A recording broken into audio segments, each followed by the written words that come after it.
You can start.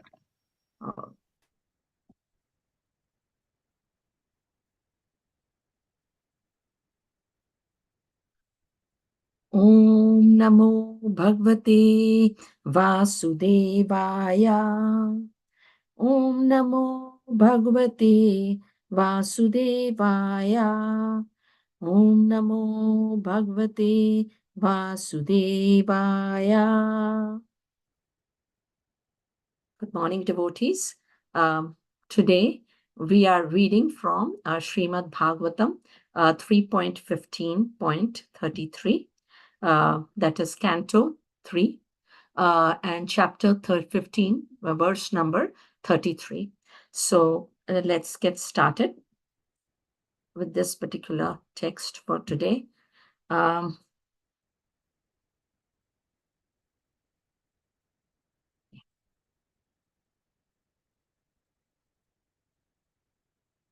Nahi antaram bhagavatiha samastakuksha atmanam atmani nabho nabasivadhira pashyanti atra yuvayo suralinganokim vyutpaditam hi udara bhedi bhayam yatosya. Once more we can read. Nahi antaram bhagavati tha samasta kuksha atmanam atmani nabhu nabasish shivadhira pashyanti yatra yuvayo suralingano kim vyutpaditam hi udara bhedi bhayam yatosya. And now we can go towards the synonyms. The synonyms is na, that is not, he, because, antaram, distinction, Bhagavati, in the Supreme Personality of Godhead, iha, here, samastakukshav, everything is within the abdomen, atmanam, the living entity, atmani, in the super soul, nabha, the small quantity of air, nabhasi, within the whole air, iva, as, dhira, the learned, pashyanti, see, yatra, in whom, yuvayo, of you two, suralingino, dressed like inhabitants of Vaikuntha, him, how, vyutpaditam, awakened, developed, he, certainly, udarabhedi, distinction between the body and the soul, bhayam, fearfulness, yataha, wherefrom, asya, of the Supreme Lord. Translation by His Divine Grace, Srila Prabhupada. In the Vaikuntha world, there is complete harmony between the residents and the Supreme Personality of Godhead, just as there is complete harmony within space between the big and the small skies. Why then is there a seed of fear in this field of harmony? These two persons are dressed like inhabitants of Vaikuntha, but wherefrom can their disharmony come into existence? Purport: just as there are different departments in each state in this material world, the civil department and the criminal department, so in Lord's creations, there are two departments of existence. As in the material world, we find that the criminal department is far, far smaller than the civil department. So in this material world, which is considered the criminal department, is 1/4 of the entire creation of the Lord. All living entities who are residents of the material universes are considered to be more or less criminals because they do not wish to abide by the order of the Lord, or they are against the harmonious activities of God's will. The principle of creation is that the Supreme Lord, the personality of Godhead, is by nature joyful, and he becomes many in order to enhance his transcendental joy. The living entities like ourselves, being part and parcel of the Supreme Lord, are meant to satisfy the senses of the Lord. Thus, whenever there is a discrepancy in that harmony, immediately the living entity is entrapped by Maya or illusion. The external energy of the Lord is called the material world, and the kingdom of the internal energy of the Lord is called Vaikuntha, or the kingdom of God. In the Vaikuntha world, there is no disharmony between the Lord and the residents. Therefore, Lord's creation in the Vaikuntha world is perfect. There is no cause of fear. The entire kingdom of God is such a complete, harmonious unit that there is no possibility of enmity. Everything there is absolute.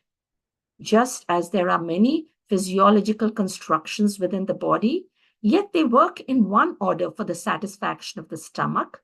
And just as in a machine, there are hundreds and thousands of parts, yet they run in harmony to fulfill the function of a machine.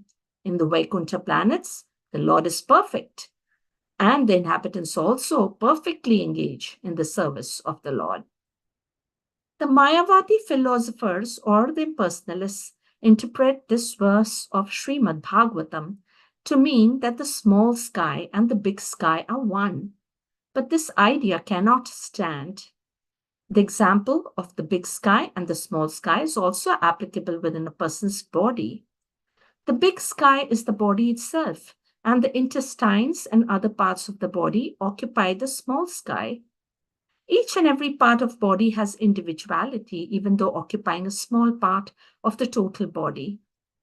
Similarly, the whole creation is the body of the Supreme Lord, and we created beings, or anything that is created, are but a small part of that body. The parts of the body are never equal to the whole. This is never possible. In the Bhagavad Gita, it is said that the living entities who are part and parcels of the Supreme Lord are eternally parts and parcels. According to the Mayavadi philosophers, the living entity in illusion considers himself part and parcel, although he is actually one and the same as the Supreme Whole. This theory is not valid.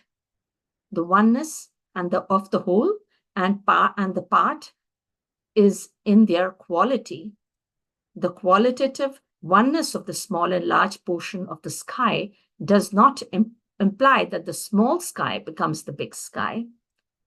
There is no cause for the politics of divide and rule in the Vaikuntha planets. There is no fear because of the united interests of the Lord and the residents. Maya means disharmony between the living entities and the Supreme Lord, and Vaikuntha means harmony between them. Actually, all living entities are provided for and maintained by the Lord because he is the supreme living entity.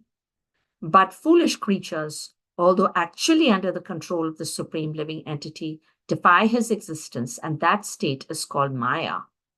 Sometimes they deny that there is such a being as God. They say everything is void.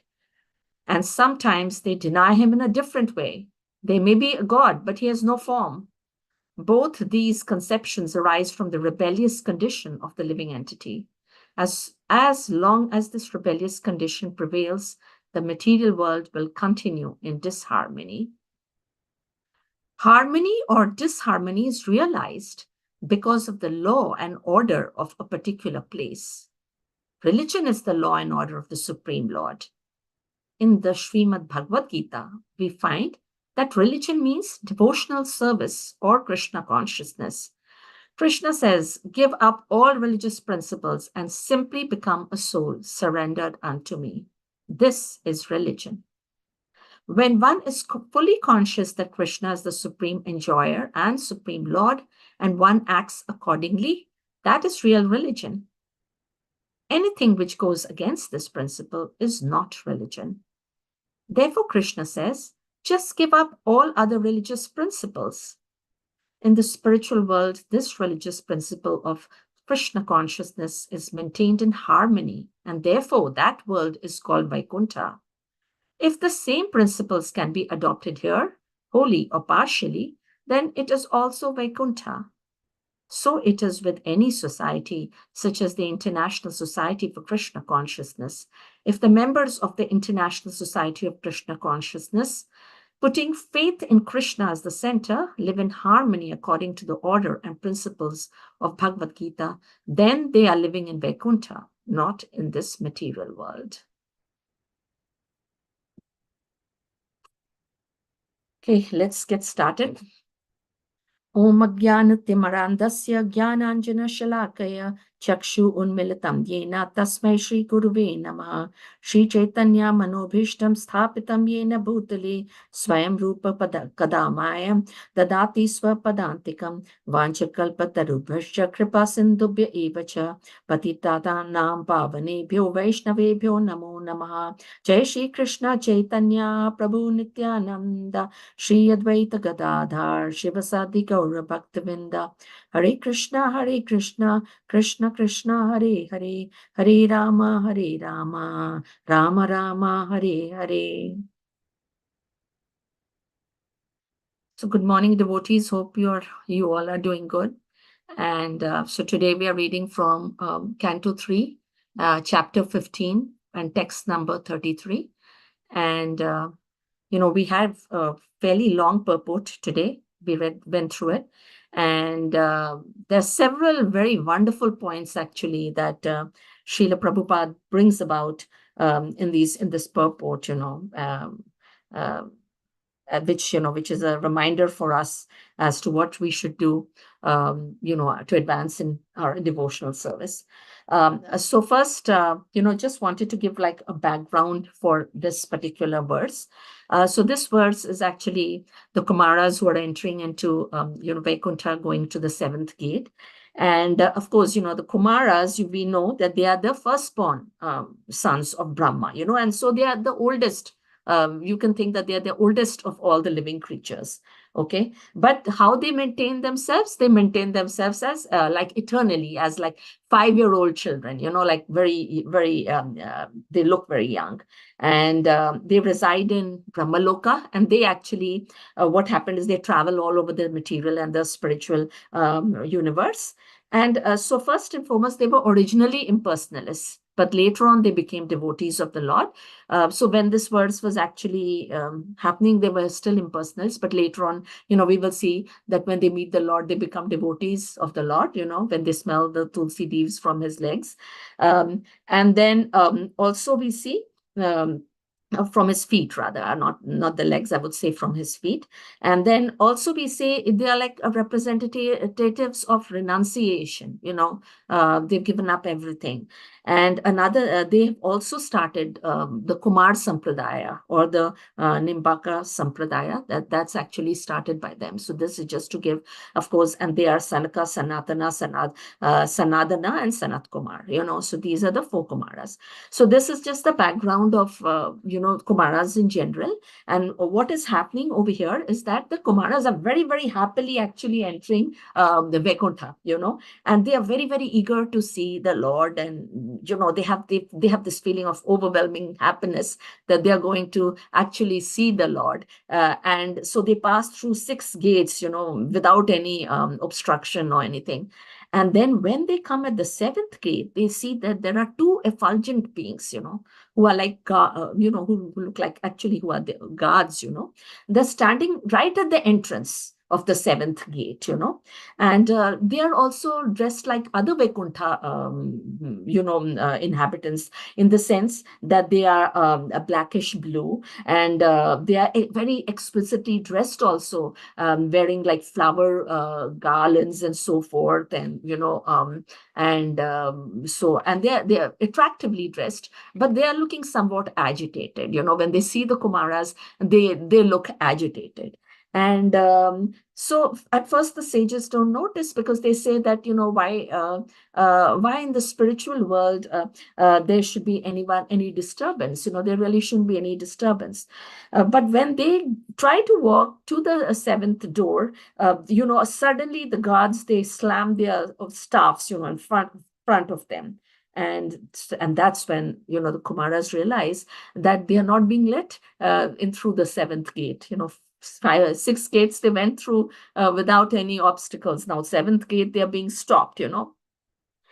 And so the thing is that, suddenly they start thinking that, why is it that these people are stopping us, and why are they having such a bad attitude in the sense that they are not letting us go? And so then this verse is actually part of that discussion, where the Kumaras are actually, not really appreciating being obstructed at all, and they think that there's a kind of fear that is within the gods. And then they talk about disharmony, and then so this particular verse then starts going into harmony, disharmony, and fear. Basically, if you look at the translation, there are 3 very important words here in the translation. One is the harmony, one is disharmony, and one is fear. These 3 words are key here in this particular translation. So translation is that the Kumaras are saying, thinking that in the Vaikuntha world, there is complete harmony, between Supreme Personality and the residents, And then they give a metaphor, that within space, there's between the big and the small skies. And Prabhupada discusses this further in the purport in great detail. And then they talk about that why there is a seed of fear, in this field of harmony. They cannot understand. They're puzzled. And then they say, okay, these 2 people, these guards, they're dressed like Vaikuntavasis, but the thing is, from where does their disharmony come? It's very unnatural, right?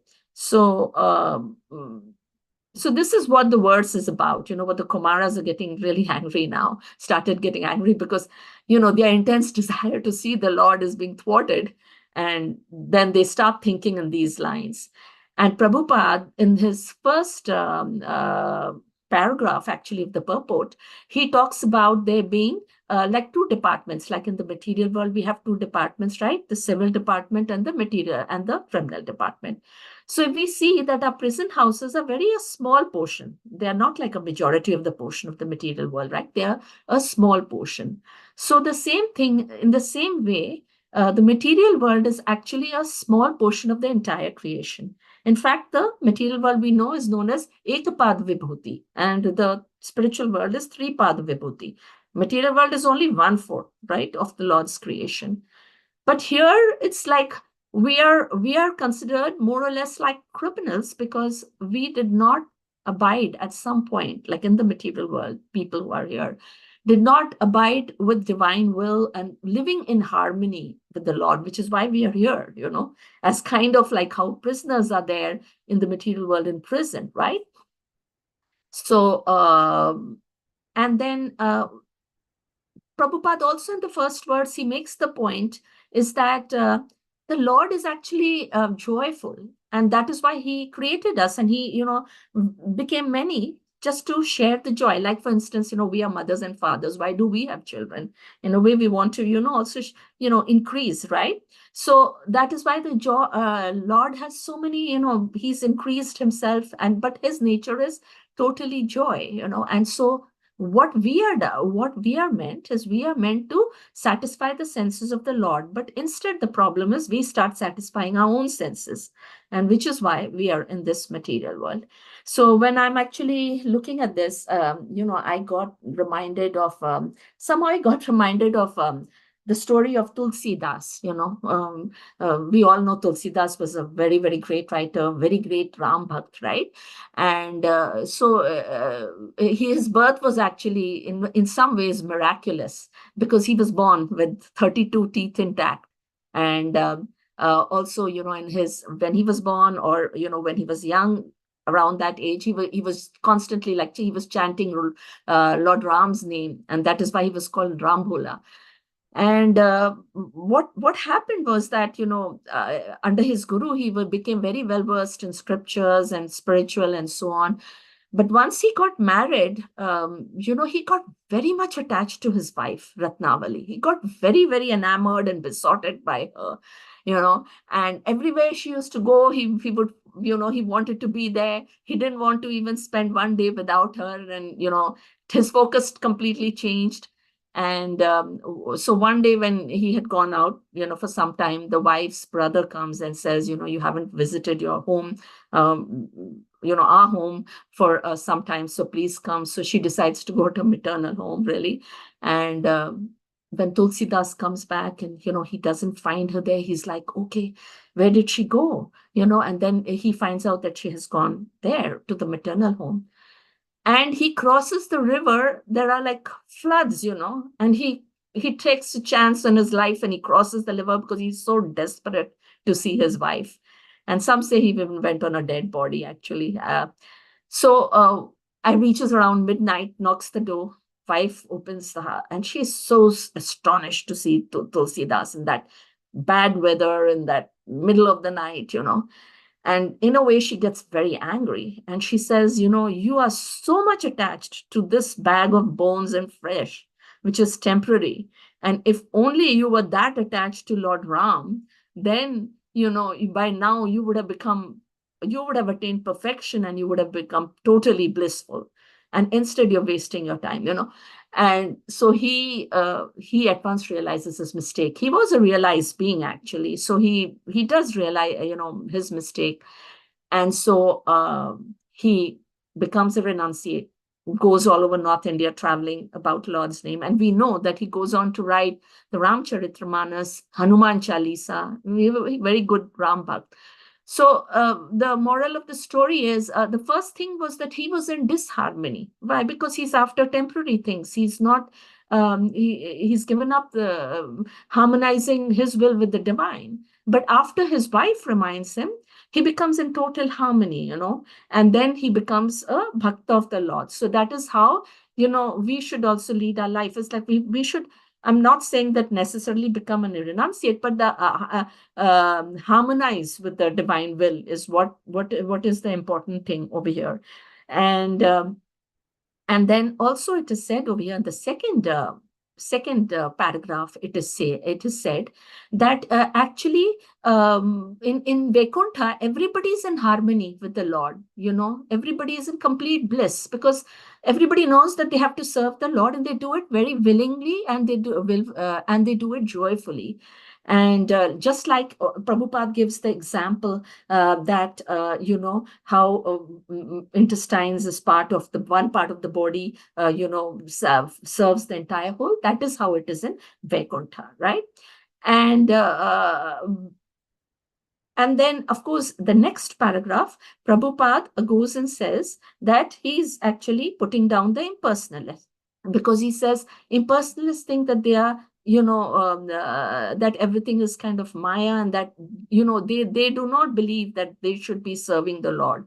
They believe in that everybody is kind of one, and that, but this theory, Prabhupada says, is not valid. And then he gives the example of the big sky and the small sky, like how that is the metaphor that he uses, actually, that how the big sky can, the small sky can never be, the entire sky. It cannot be the entire. Small portion of the sky can never be the entire sky, just as a small part of our body is never the entire body as such. So yes, that we have some qualities of the Supreme Lord, that is true. But the thing is, in quantity, we can never be, compared to the Lord. We can never actually attain the position of the Lord. So we are meant to be serving the Lord. We are meant to be serving the Lord's senses. That's a very, very important point that Prabhupada makes here in this particular paragraph. And then, Prabhupada then goes on and he says that there is no question of divide and rule in Vaikuntha, that, no politics, and there is no fear also, everyone's very, very happy and very, very blissful. But over here, what we have is we are under Maya, and what we are is we are the external energy of the Lord, whereas the spiritual, world is internal, of course. And so over here we have a lot of disharmony, actually, and it's very surprising because everybody is trying to satisfy, not everybody, but most people are trying to satisfy their own senses. And actually, if you talk to people in the world, like sometimes we live in the bubble of bhaktas, and we fail, and bhaktas are trying, to devotees to advance in devotional service. But if you go into the world, sometime you will find, people will even deny that there is even a God. They'll openly tell you, we don't believe that there is a God. Some of them, they have really no qualms. And there was one person who just recently told me that why don't you worship the worshipper of somebody who made smallpox vaccine, rather than worshiping the God whom you cannot see. That's the type of the scientific brains. Those are those, scientific people who are pretty much dismissed that there is God, and they refuse to be convinced, And then there's another category who will fight my God, your God, which is again a fruitless exercise, And there are many other, and Prabhupada says that, sometimes people say everything is void, there's no God. And then there's some people say there's no form, even those are offenders, So because why can't God get a form, So that is another theory that we have to think about. Anything is possible here.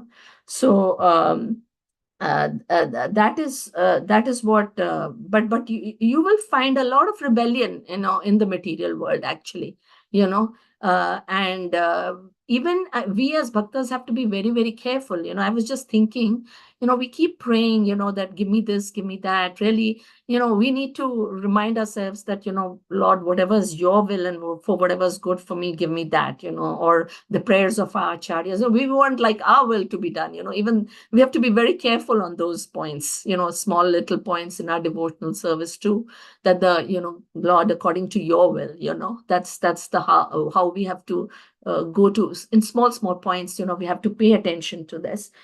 As such as the material world, there's a lot of corruption here. There's a lot of unrest. There's a lot of anxiety. There's a lot of depression, in this world.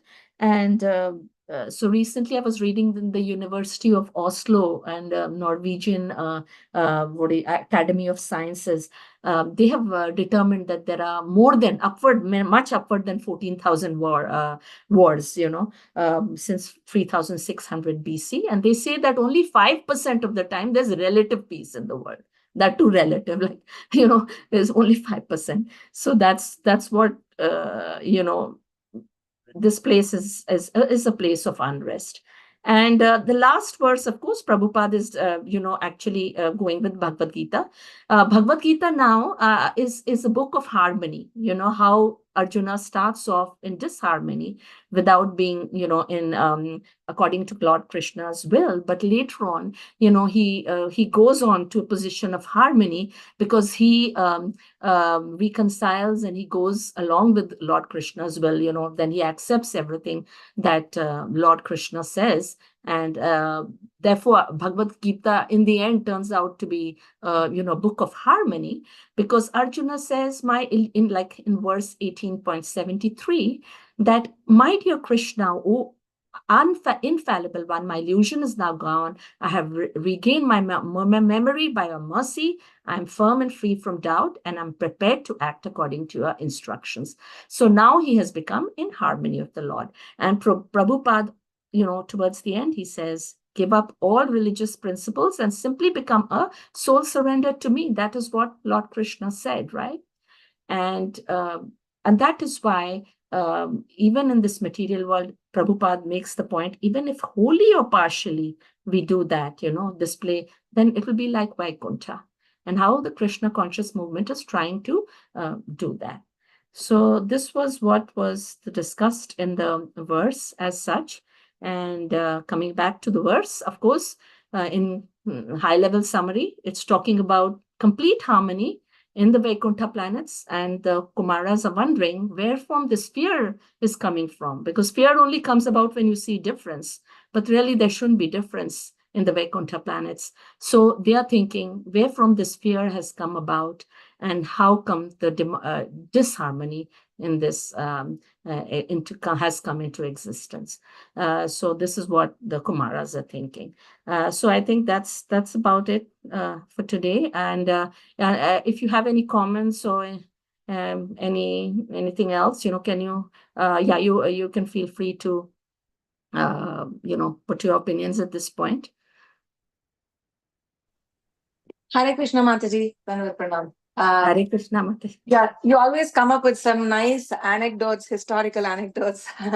Because, and I also like the phrase "Book of Harmony." Gita is a book of harmony,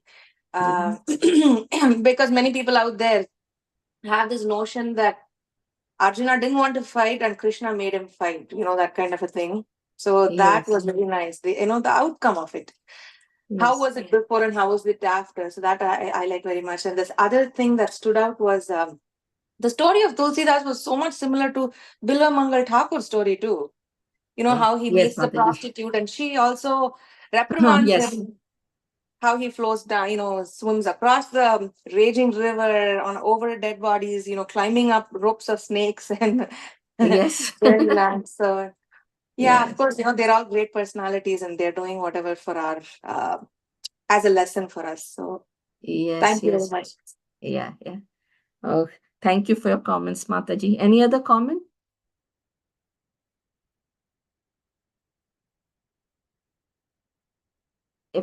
If not, then we can stop right now. Srimad Bhagavatam ki jai. Srila Prabhupada ki jai. Hare Krishna.